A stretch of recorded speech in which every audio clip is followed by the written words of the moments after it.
Hey y'all, it's Natalie and it's time for Color First combined with Spiegel Mom Scraps. This is the mood board that I picked this month and it goes so great with these sequins that were designed by Sarah Scraps. And it's very convenient because today is my series with Sarah Scraps. We start with our color first. So I'm showing you that I'm working with the Alena collection by 49 and Market. And those are the three papers that I was choosing from, but I actually end up going with this dark green color. Green is my favorite color, and I am scrapbooking about me today. It was a photo of me on my birthday. So I have this cut file from Paige Evans, and I cut it out with like a black marble outline, and then you can see the paper right there.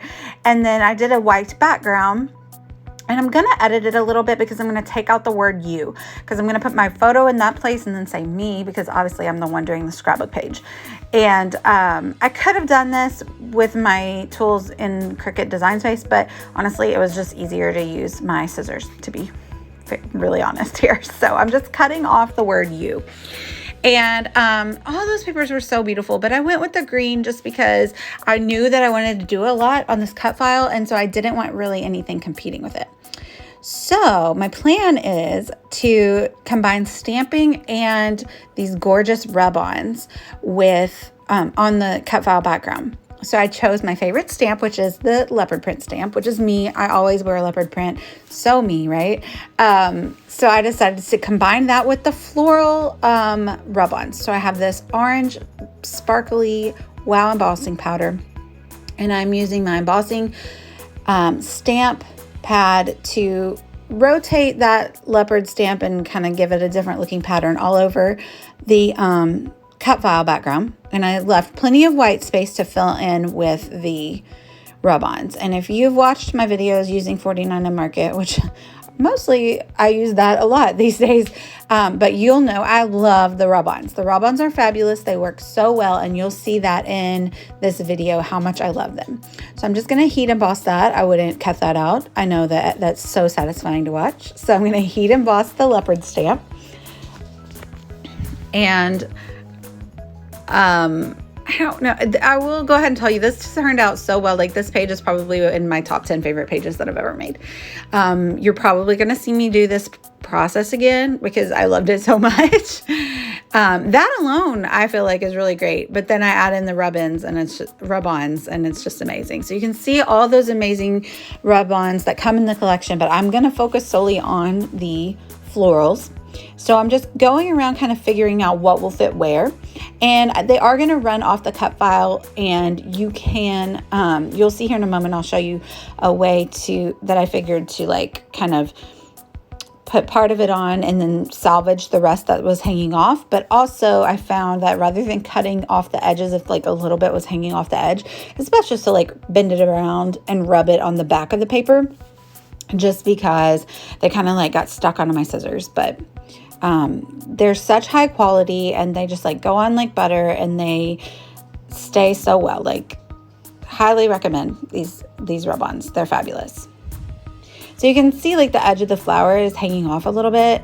I don't remember if I tried to cut it off, but basically, yeah, like I said, just bend it around. So that's a really big floral.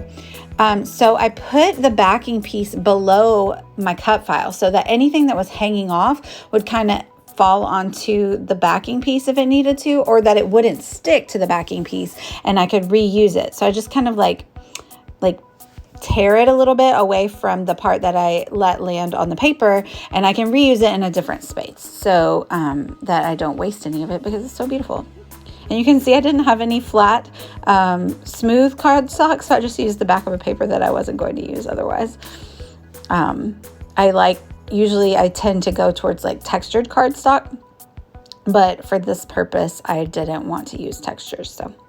So yeah, I'm just pulling out the florals and rubbing them where they can be. And also, like, if you have a little bit left onto your sheet, you can always like kind of layer the rub-ons on top of one another, or use it to fill in a different space that was kind of lacking some color. But I'm loving how the florals just run into the leopard print and just kind of give it this cool feel of like, I don't know, like almost like a fabric that you would see on a shirt or something. I don't know, where all the patterns run into one another. And these colors went so well with that color board that I had kind of created. And I had done this months ago and sent it to Sarah, and then before even Alena came out, or I had seen it anyway. And then I got this collection. I'm like, well, that's perfect. And then I got Sarah's Sequins.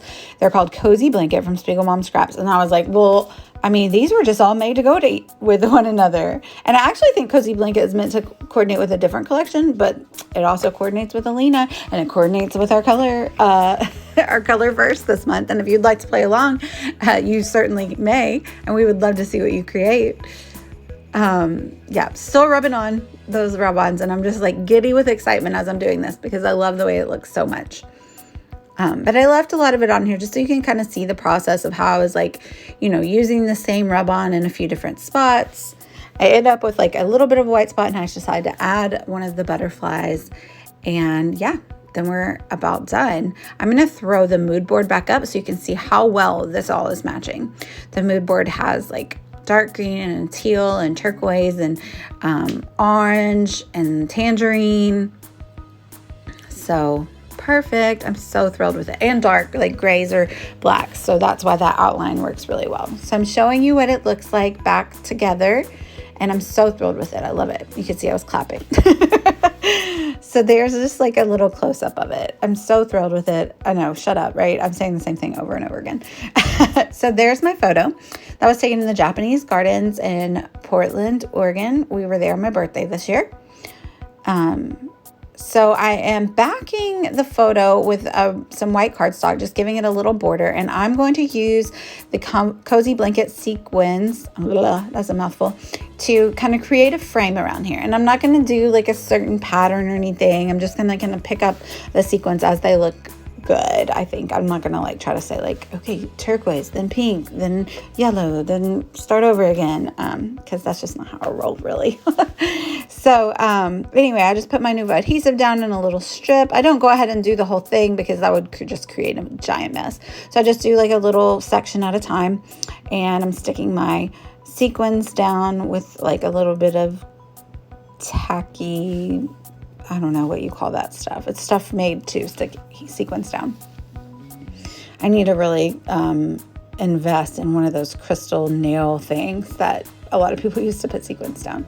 There you see. You look at all that shine and shimmer. So good. Those are Spiegel Mom Scraps. I'll link down below with a link to the store so you can grab your own. Again, my friend Sarah Scraps, who is doing this color first with me today, created that sequin mix, and so I will also put her channel down below because I definitely want you to go check out the gorgeous layout she made using the same color inspiration. So now I'm going to go ahead and commit to putting the black outline of the words down onto the background of the cut file. Again, this is a cut file that was from Paige Evans. She gives a lot of free cut files away in her Facebook group. Very generous and very talented, and I like to use her stuff a lot. A lot of them are really intricate. This one not so intricate, which I appreciate. I'm not very good at being patient with my Cricut to cut out the intricate ones, but man, people create the most gorgeous things with those intricate cut files, man, for sure. I don't know if I have that patience. But I did play around with my Cricut Design Studio, and they are making it easier now to create the fill-ins for the background. So next I'm going to go through the Alena laser die cuts. And so the thing about these laser cuts is, except for this back page, which is like a cut apart sheet, they are cut by a laser. There is no white border. So typically, when you get like die cut ephemera, they all have like a white border to them. These don't. And so that's cool. But I have that bright white in the cut file. So I'm going to need to figure out how to incorporate additional white into my page so that that bright white is just not so stark and startling. And so my solution is, once I go through these cuts, I'm going to do some white splatters. That's it. That's my solution. It's to white splatter it. But I really like it because it gives the look of like a typical mixed media page that I do. I like to get messy always, but it also just kind of like helps give your eye something to anchor all of this stuff to onto the background. It kind of ties in the foreground of the page with the background of the page. So I'm still going through adding die cuts here. And now, normally I would just kind of like move everything off to do my background, but I want the splatter to also be on the die cuts. I think that it will help them pop off the page as well, since they don't have a white border around them. So I am going to take my really heavy white gesso, and I'm going to take all of the ephemera, and I definitely could have done this in like a more orderly manner rather than just like throwing them all around the place that I'm gonna have like wet gesso, but you know, I'm a hot mess, so this is just on brand.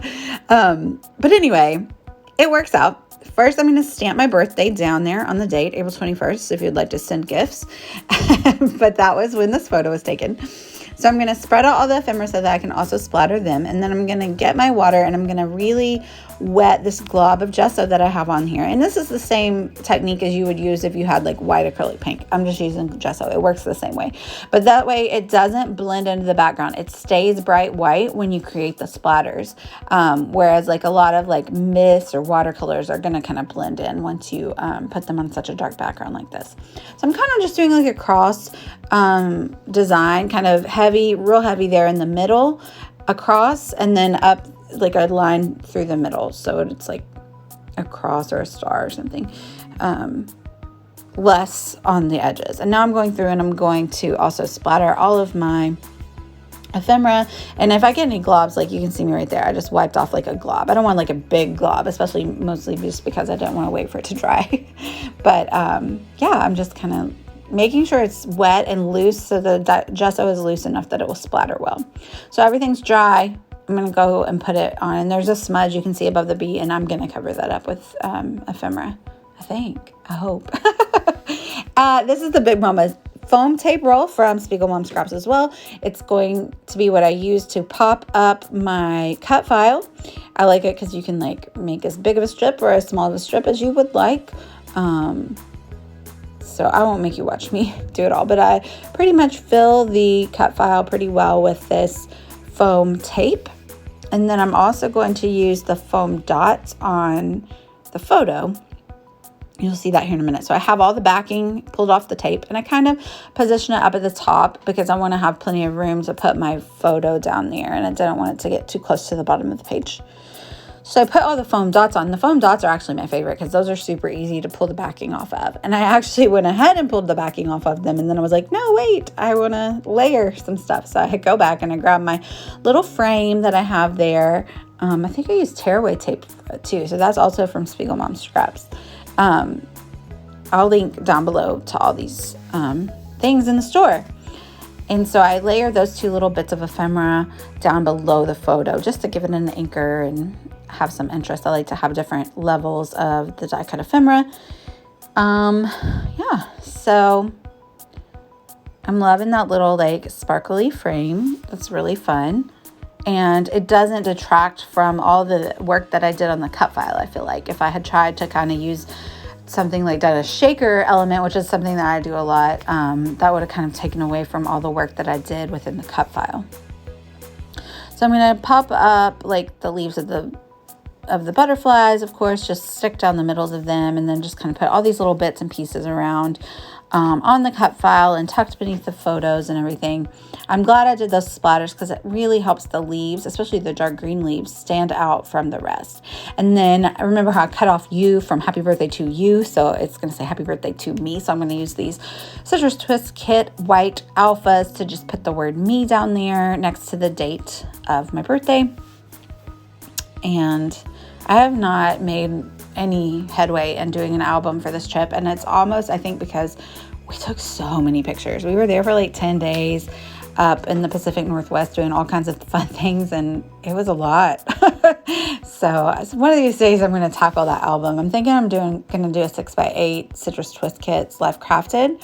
Haven't committed yet, but I'm going to glue down all those die cut ephemeras, and then I'm going to go back in with those same cozy blanket sequins and just kind of pop them around the page as you would enamel dots. So I like to tuck them under the popped up cut file and under all of the ephemera, just peeking out little bits of glimmer and shimmer and shine. super fun. So check out the links down below. Go give Sarah some love and check out her video. I'd love it if you'd like and subscribe, and make sure to go grab your cozy blanket sequin mix because it's so gorgeous. As well as I'll throw the link down below for a cherry on top too, because that's where I got the beautiful Alena collection by 49th and Market. And there it is. I think that page was very much inspired by that mood board. If you play along, please tag me and Sarah. We would absolutely love to see it. Thank you guys so much for watching. Bye, y'all.